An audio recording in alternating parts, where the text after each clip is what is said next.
Welcome back to Perk'S Recap Podcast. It is the Week 5 preview in the NFL. Al, somehow we're already on Week 5.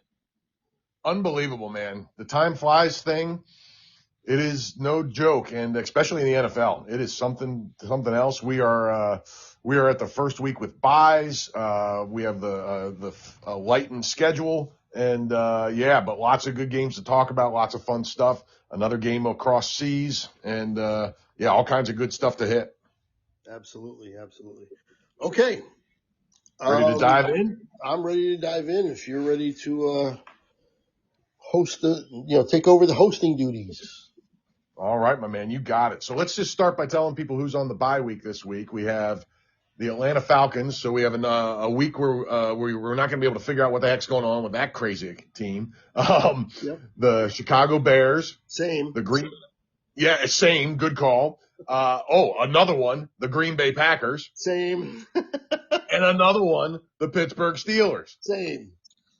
Four of the most mystifying teams in football, all on a bye on the same week, Craig. Yep. First week of the buys. Such a pain in the butt for fantasy teams. Oh, yeah, and you hate to be the team that has the week 5 bye, I think, too. The early buys kind of stink unless you happen to be hammered with injuries early. You want the bye at least halfway through the season, ideally. Yeah. So, all right. Well, that gets that out of the way so we can hit the Thursday nighter, and that is the 49ers at the Rams. Brock Purdy status up in the air. What do you think about this one?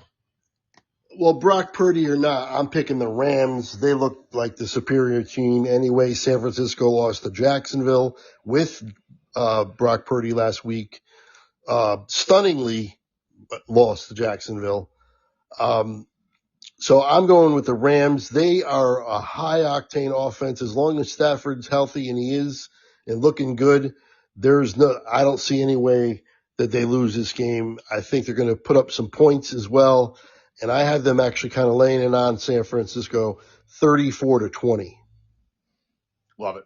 You want to give Joe's before I go? Yep. Joe has them also winning, but a lot closer, 24-17.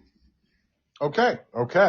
Well, I'm kind of in between you guys. There's no way I'm picking anybody but the Rams in this game. And I'm picking them 28-17. Yep. Yeah, that's like perfectly right in the middle. Yep. Yeah, totally, man. Yeah, I don't have a whole lot to say about this one. I'm not impressed by the Niners, even though they're 3-1, and I'm very impressed by the Rams. So, especially with them being at home, this is a no-brainer for me. Yeah, exactly. Me too. I wouldn't say shocked, but I'll be surprised if San Fran wins this one. Yeah, right there with you. 100%.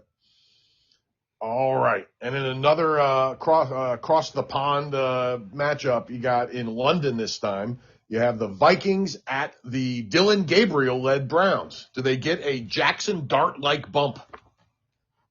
I can't give it to them, even though Minnesota is kind of another one of these mystifying teams. I don't know what I'm going to get. I thought they were going to beat Pittsburgh last week, but maybe that's more about Pittsburgh than it is about them. I think they're a solid team, not great. But I think Cleveland is a bad team. And, Dylan Gabriel, I guess he could, shock us and really put up a crazy good performance. But I'm not going to bet on it, and I'm not going to count on it for sure. But I will give them a close game. I have Minnesota winning 28-24. So just a 4-point win. And Joe has just a 3-point win, 19-16 for Minnesota. Right on. I get all that. And I'm going just not quite as close, but nothing would surprise me too much here, especially after Jackson Dart led the Giants to win over the Chargers last week. But I'm still going the Vikings, and I'm going 23-16. Yeah, that makes sense to me. Absolutely. Okay.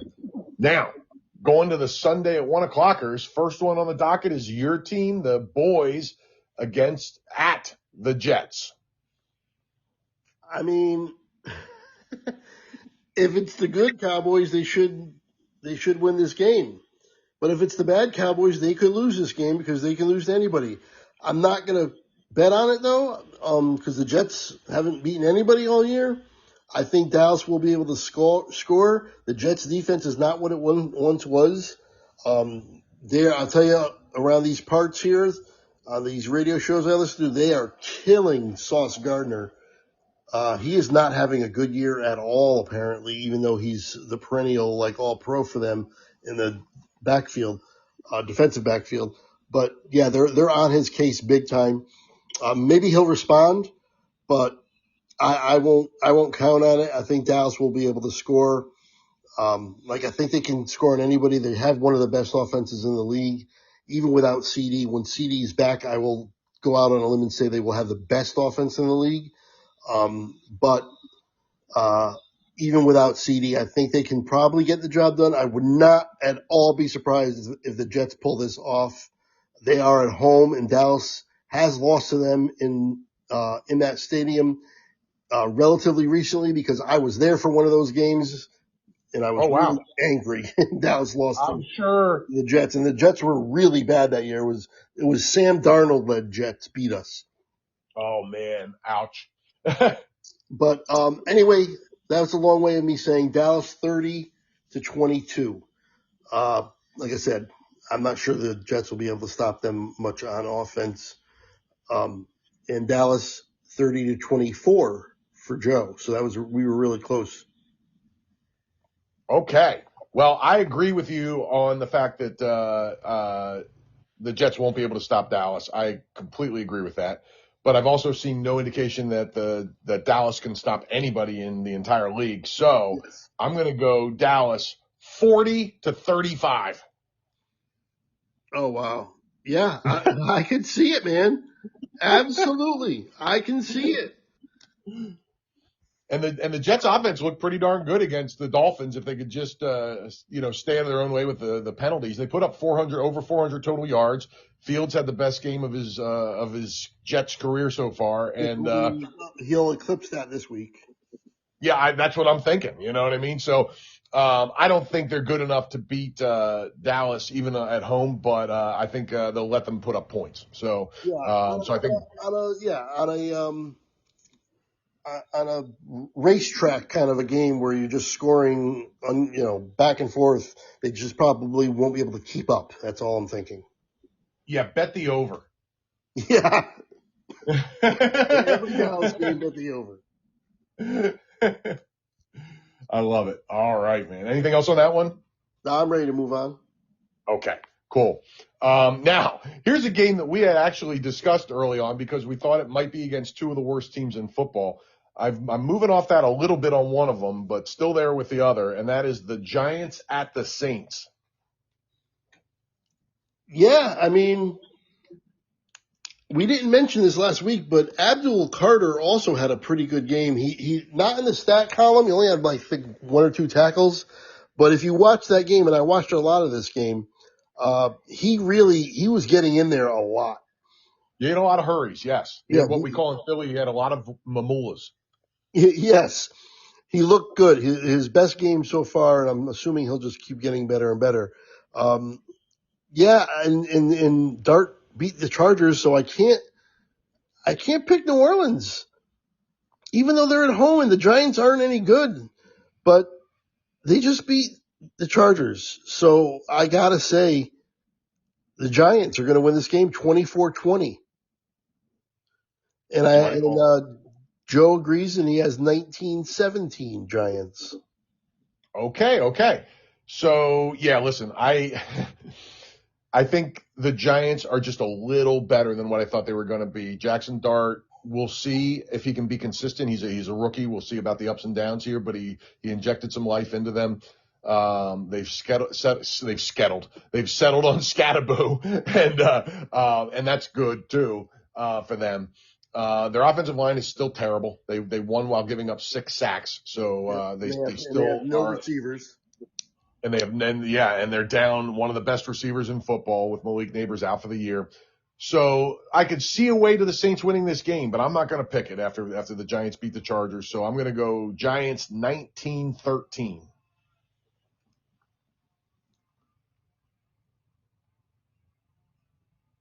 Okay, makes sense. Yep, low scoring, and and probably not a very good game to watch. Yeah, probably the last one I'll turn on this week.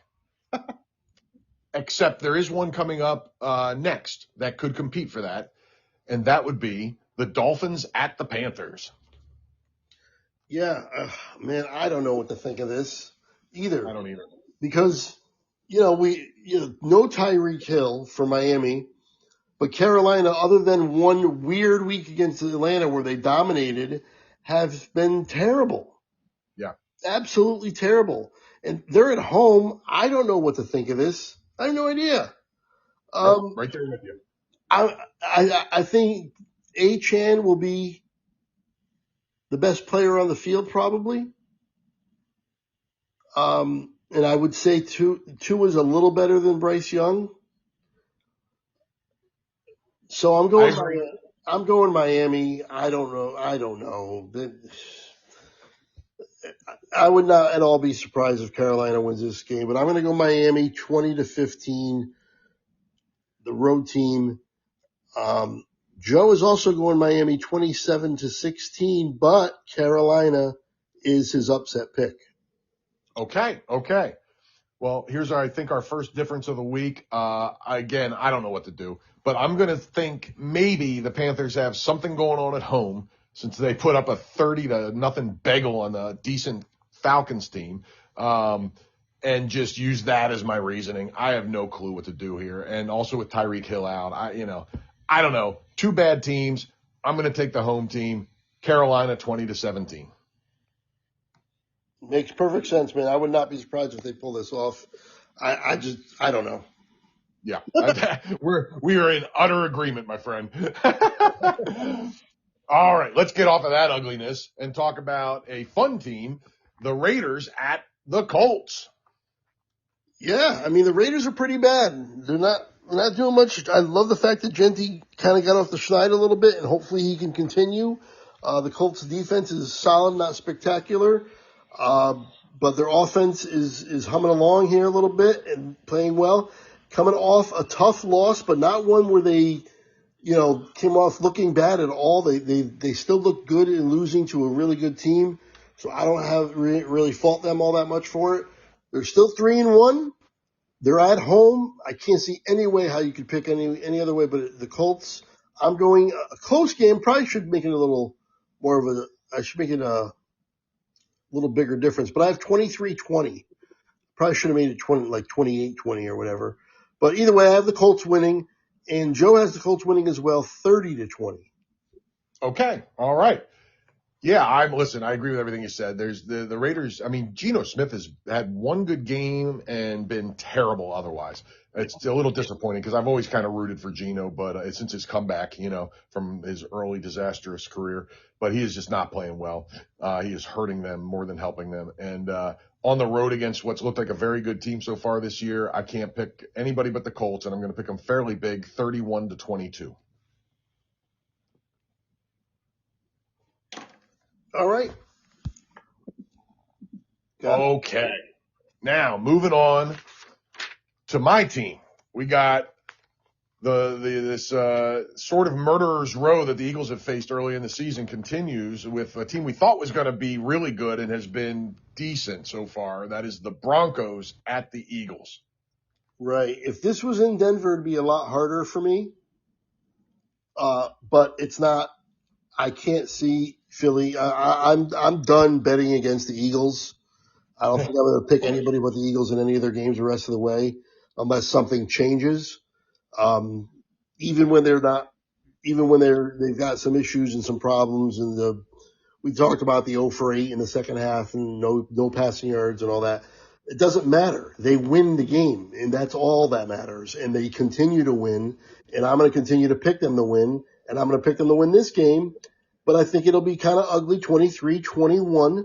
Denver's defense is still pretty good, which is why I have the lower score. So I definitely think it might be a little bit on the lower scoring side because, of course, the Eagles' defense is good as well. So 23-21 Eagles, and Joe has the Eagles as well, 28-20. Okay. All right. Well, funnily enough, I'm kind of in between the two of you again. I'm taking the Eagles. There's no other team to pick here with them being at home, I don't think. Right.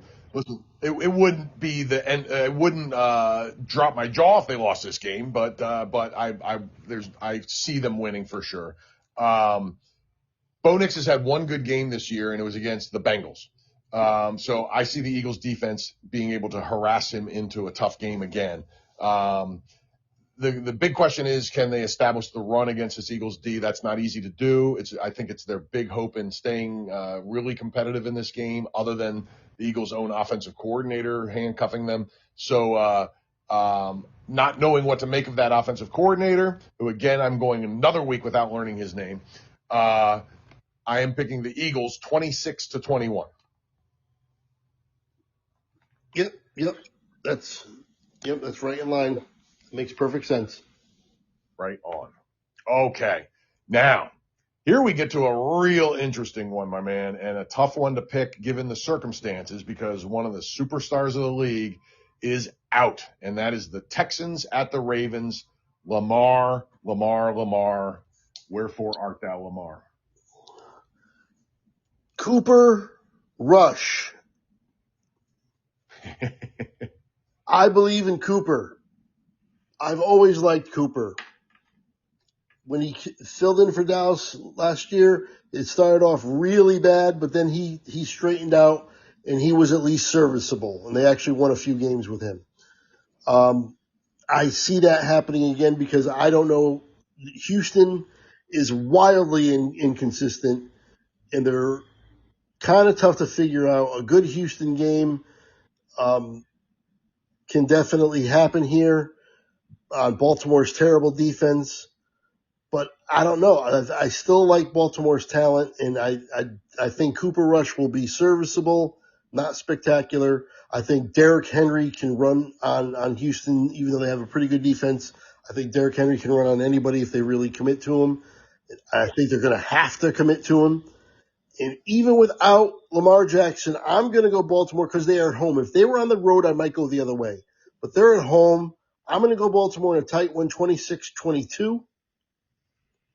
And Joe actually caveated. He has Baltimore 27-24, but no Lamar Jackson. If there's no Lamar Jackson, he had 27-24. He made this pick before it was announced that he's probably not going to play. Okay. But he had a caveat of Lamar Jackson in and out. In they win, out they lose. So he's taking the Texans because we know he's out now. So yeah, that's that. Now this is a tough one. I don't know what to do here because, you know, I was concerned, very concerned about the Texans offensive line coming into the season, but I still picked them to win that division. I don't see that happening at all now. They look bad, and the only win they have is a stomping of what I think is the worst team in football with the Titans last week. So I don't know what to make of that at all. I really don't. The Ravens, not only, listen, I'm with you on Cooper. I think Cooper is one of the better backups in football. So Lamar is obviously way better, but I don't think it kills them to have to go with Cooper. What does kill them is it's not only Lamar that's out. They're missing one of their better defensive players in Nnamdi Madubuike, their defensive tackle. They're also missing Marlon Humphrey and Roquan Smith. Right. Now, you wonder why they're giving up 40 points a game. Their whole defense is torn up. Now, all that being said, I'm so unimpressed with the Texans, I'm still taking the Ravens because it's at home, and that's the only reason. Yeah, I don't know what to do with primary reason as well. Right on. So I'm going Ravens 28-24, and I don't know how I feel about it. Yeah, I'm not surprised. Would not be surprised if Houston wins the game. Not even a little bit. Fascinating one. All right. Moving on to the 4 o'clockers. We have, speaking of that terrible Titans team, they are at the Cardinals. Yeah, the Cardinals are they're not, they're kind of disappointing every year. They never really do much. Like they come in the extreme. Yeah, and I expect that again. But mediocre at home should be able to be really terrible. I like that math, Greg. I like that math. So I have a 21-16 ho-hum game that I will not even turn on once. Yeah. Yep, right there with you. Arizona wins 21-16 for me. And for Joseph, I think he has Arizona as well. Get to it here. Yes, 24-17 Cardinals. Okay. All right. Yeah, I'm with you. I'm with you guys. I do not think I will be picking the Titans to win a single game this year. I can't imagine unless Cam Ward starts playing better, and really playing better. They are going to be the underdog in every game they play. And the Cardinals are, like you said, I like the math of mediocre beats terrible. So this is a easy pick for me. Cardinals 30-16. I totally agree. Yep. And by the way, that NFC West, the Cardinals are 2-2 and fourth in the division. Every other team is 3-1. The Niners, the Seahawks, and the Rams. How about That's that? crazy. Yeah, that's wild.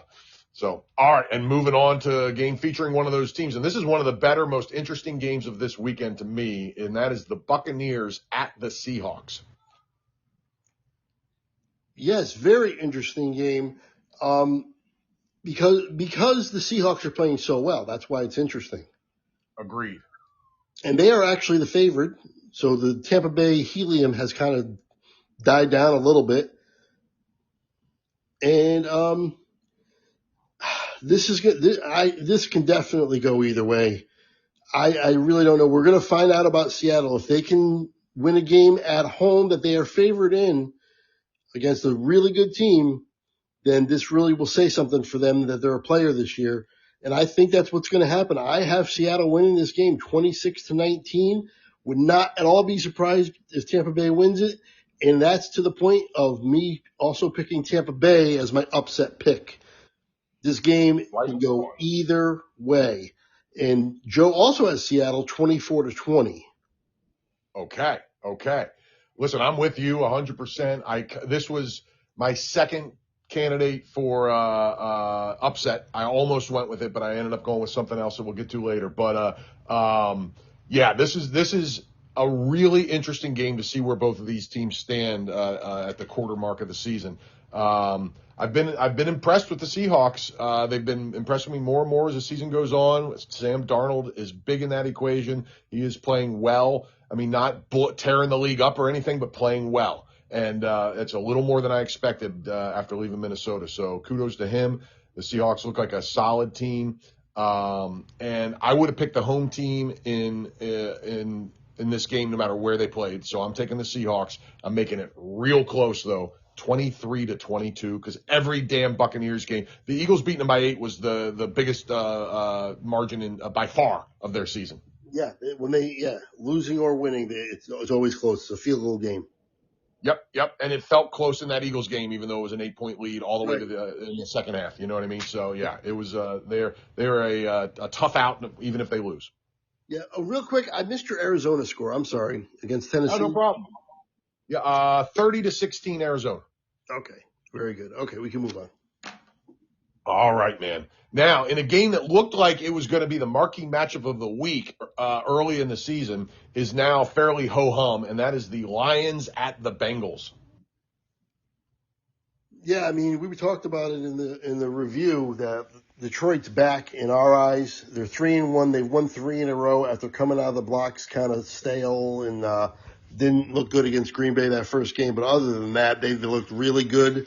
Cincinnati looks terrible on offense. Probably looks the worst on offense than any team in the league, other than maybe Tennessee. Yeah, right there with them for sure. They look horrible. Jamar Chase looks utterly uninterested and really frustrated. So there's no other way to go, even on the road. Detroit should smash them.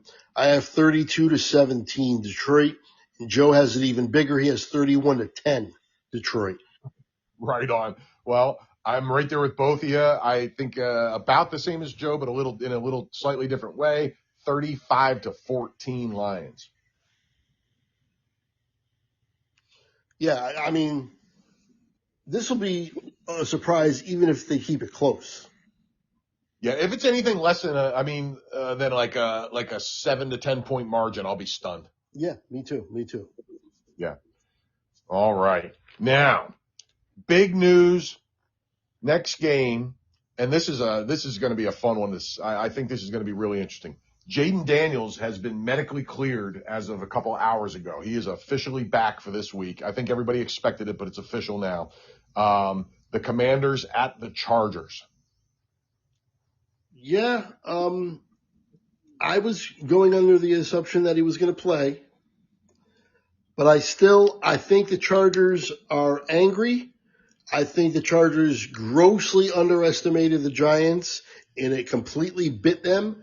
They are back at home. I still think they're a good team. They're 3-1. The one was bad, don't get me wrong, but I don't think that's who they are. I think they're a much better team than that. I think they're going to right the ship, and I think they're going to win this game and kind of re-solidify themselves and get the nasty taste out of their mouth. I think if they're a good team and they're angry, they should win this game because they're the better team overall in my eyes. But unless they're not nearly as good as I think and something was unlocked there with the Giants that the rest of the league is going to be able to see and take advantage of, I'm going to go the other way and think that they're a good team. I'm going to go to 24-18. The Chargers get the win. Joe also has the Chargers 27-24. Very close game. Love it. Okay. So, yeah, listen, the Chargers have they're a very good team, but they have a major, and I mean it cannot be overstated, a major offensive line issue. And I'm really interested to see how much that's going to affect them. They lost two of the best tackles in football over the last month, and one is for the season. He's not coming back, and one is for a few weeks. That is no minor deal, and that is hard to overcome. So I'm really curious to see how much it affects him. If this game was at home, I might pick the Commanders. I think I probably would. But being on the road, I'm taking the Chargers. I'm very curious to see what this is Chargers -3. That means the odds makers are looking at it as a dead even game. Yep. I am really curious to see how the Chargers look with these offensive line issues, because they are one of the best teams in the NFL with a functional offensive line. They do not have a functional offensive line right now. How can they compensate? That's going to be the big question. All that being said, I'm taking the Chargers 31-27. The other big thing here, by the way, is Jaden Daniels is back. One of the things I might have changed my pick last week if I had done better research and realized that Terry McLaurin was going to miss that game. I missed that. And I don't know that I would have picked them if I knew their number one receiver was out along with their quarterback. So he is iffy for this week.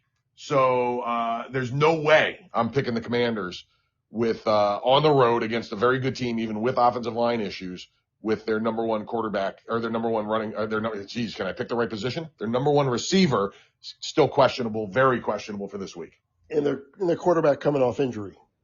Yes, which I don't think they'd put him out there if it was shaky. So I expect him to look good, but the McLaurin thing is big for me. So I'm taking the Chargers 31-27, sticking to it. Okay. That's a big one to see where these two teams stand. I can't wait to see, because the Chargers need to bounce back, and I think they can do it. But the offensive line is an issue. Totally agree. All right, man. Moving on to prime time. We got the Patriots at the Bills in a why did we put this game in prime time game? Because people were buying into the Patriots early season hype. Yeah, which tells you that it wasn't like people in the NFL, that people that are responsible for ratings actually bought into the Patriots being decent this year. So that's fascinating to me, because I never saw it. Yeah. So this is the Sunday night game. Buffalo is undefeated. They're flying high. Josh Allen is making a bid. I don't know if he'll get it or not, but he's going to be in the MVP conversation again.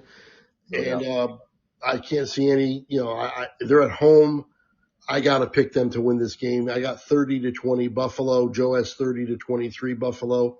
Again, New England seems about average or slightly below average to me, and Buffalo looks sensational.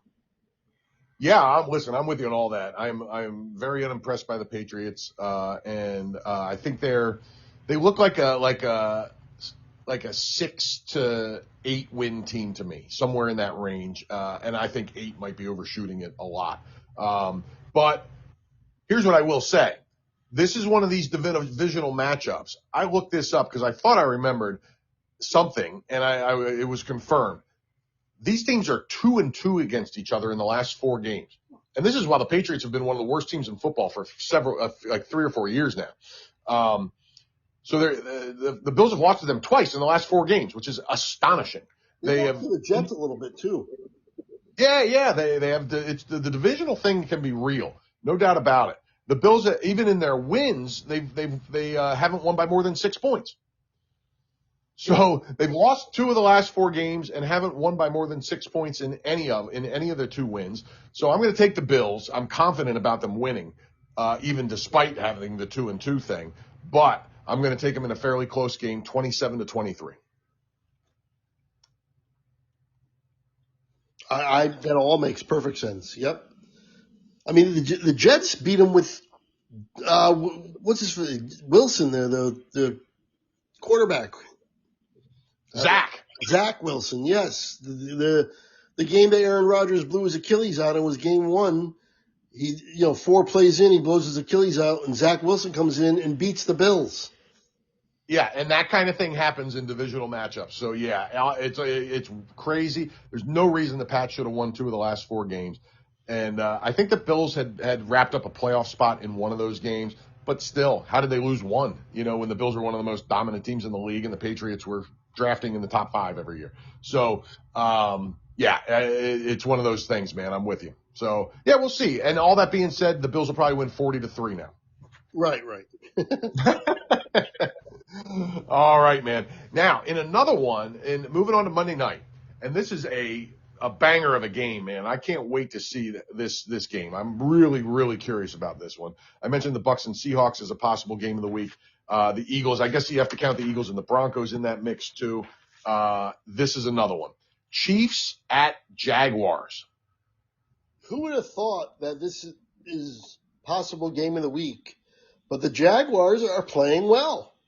They really are. They're playing well, and their defense is better than people thought. They've been drafting good defensive players for a few years in a row now, and they're getting some results from it now.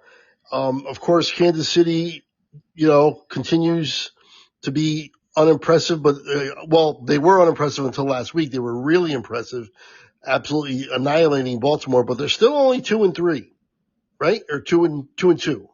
2-2. You got it. Yep. 2-2. And I know they're the favorite. I'm picking Kansas City, but I would not at all be surprised if Jacksonville wins this game, and then Kansas City's really against it being 2-3. That'd be crazy. But I'm not gonna pick it to happen. They finally looked good last week in a game that, like I said when we did the review, the best game I think Mahomes has had in a couple of years, 4 touchdowns. He hasn't done that in a while. So coming off of that, all that being said, 21-14, kind of low scoring, Kansas City, and Joe has Kansas City winning 27-21. So he agrees with me. Where do you land on this? It's interesting because I really thought somebody was going to pick the Jaguars in this game. Not going to be me. I am taking the Chiefs, and I'm taking them in a real close one, 26-24. I don't feel super confident about it, which is why the Jaguars are my upset pick. By the way, I already wrote that in, that the Jags were going to be your upset pick. When you said, I don't know, like halfway through the pod, you said something about, you got another team for your upset because you were thinking about doing this game for upset. I looked down the list, and I'm like, it's going to be Jacksonville, and I actually wrote it in. I love it. Solid detective work, Sherlock. That's awesome, man. Well spotted and absolutely correct. Yeah, man. I could definitely see the Chiefs winning this game, but man, the Jaguars have been so impressive so far. And the Chiefs have been only really impressive in one game. So this is going to be fascinating. If the Jaguars can win this game, they vault up. I've already been very impressed, but if they can beat the Chiefs, they vault up significantly in how I view them. Yep, and it helps that they're at home. Definitely. And the only thing about the Kansas City thing is, have they unlocked something now that Worthy is back? And is this offense going to take off and start being what it used to be in a way that we haven't seen in a couple of years? Is this like now a permanent thing? Because you said they only were impressive 1 week, but it was last week. Exactly. And their rookie offensive tackle is playing well. The draft pick that we thought maybe could change things for him, because that's been the big issue. The reason Mahomes hasn't played well the last couple of years, I mean, he's played well, but hasn't played Mahomesian from early in his career, putting up 5,000 yards a year and all that, is because he's been under constant fire. And he had time last week. And if that continues, listen, their run offense was horrible last week. It wasn't anything to write home about, but it didn't matter because it was a Mahomes game, and they haven't been able to rely on that for the last year and a half or two. So it's a big deal. And like you said, is it that moving forward? And boy, watch out when Rashee Rice comes back in week 7, because this offense could be back to being what it was 3 or 4 years ago. Totally agree. All right, my man. Well, we did it. We covered the week. Anything else you want to talk about? No, I think that's everything. I'm looking forward to this week. There's some fun games. Reduced schedule with all the teams off, and we're going to be going forward with that now the rest for a while. I think next week's only 2 teams are off. It's weird how they break this down. The weeks off are weird. It's like, 4 teams 1 week, and then there's another week, I think, where there's 6, and then there's a week where there's 2. It's strangely broken down. It is weird how they do it, and you are correct. Next week is the Texans and the Vikings on bye. Just 2. Yep, correct. Yeah, and then I know later in the year, like week 8 or 9 or something, there's literally, I think there's 6 teams off, maybe even more. I think that's astonishingly stupid that they do that. They have all these weeks they can do it. Why not spread it out? Yeah, it should be something standardized where there's like 3 off a week every week. Oh, you can't do 3 or 4 a week every week for however long it takes to get everybody to buy. And maybe 8 weeks. It was 8 times 4 is 32, and you could do it week 5 through 13. You know what I mean? There you go. Just standardize it. 4 teams. Why is it that week where there's 8 teams off? That's dumb. That's ridiculous. It makes no sense. Whatever it is, there's a week where there's a lot of teams. Like I was looking at it, and it's like, wow, that's crazy. I'm with you 100%, man. And there's always something weird about it. I don't understand. It seems like it would be very easy to just make standardized, like you said. I don't get it. It is what it is, and we all have to deal with it on our fantasy teams that 1 week when you have 75% of your roster on a bye. Exactly. All right. Well, that does it. We're all set. My man, good stuff as always, man. That was fun. Absolutely. I'm sure we'll talk during the week if we need to. And either way, we'll be back next week. Make sure, hopefully you guys already checked out the review show. That's our bigger show in terms of length and stuff. We get a lot more in depth with the teams on that. And there'll be a link to that in the if you're watching on YouTube. At the end of the video, it'll pop up a link to the review show in case you missed it. But that's going to do it. More music reactions coming from me this week. Al, of course, your Bring 'Em Out podcast is on hiatus and probably will be for a little while, but you still have episodes that are up on YouTube, right? That people should still check out. Absolutely. Soul Joel TV. Check it out. We have 90 episodes up with a lot of well-known comics and a lot of really fun stuff. Some fun stuff with me and Soul Joel. And it's been a blast. And I also want to say, Craig, last thing I want to say is a big shout out, man. We had a lot of new viewers this week. We put up some numbers we've never put up this week before. And at least for the NFL pod, we had some with the Aerosmith pod and a couple other things maybe. But this was a lot of new people listening. And shout out to all you new listeners. Thank you for checking us out. Yeah, absolutely. Big time shout out for that. No doubt about it. And we definitely appreciate it. Hopefully we continue to grow and people like the content and hopefully like us. Or love to hate us. Either way. Or just want to listen to make fun of us. Whatever. Yeah, it's all good. Any way you want to do it. Yeah, we'll take it. That's fine. That's right, man. I love it. Well, tell your friends too. That's right. And absolutely. And thank you again. Very cool people for checking in. All right. Well, that's going to do it. Al, as always, I thank you. We'll see you next week. And until then, see you later.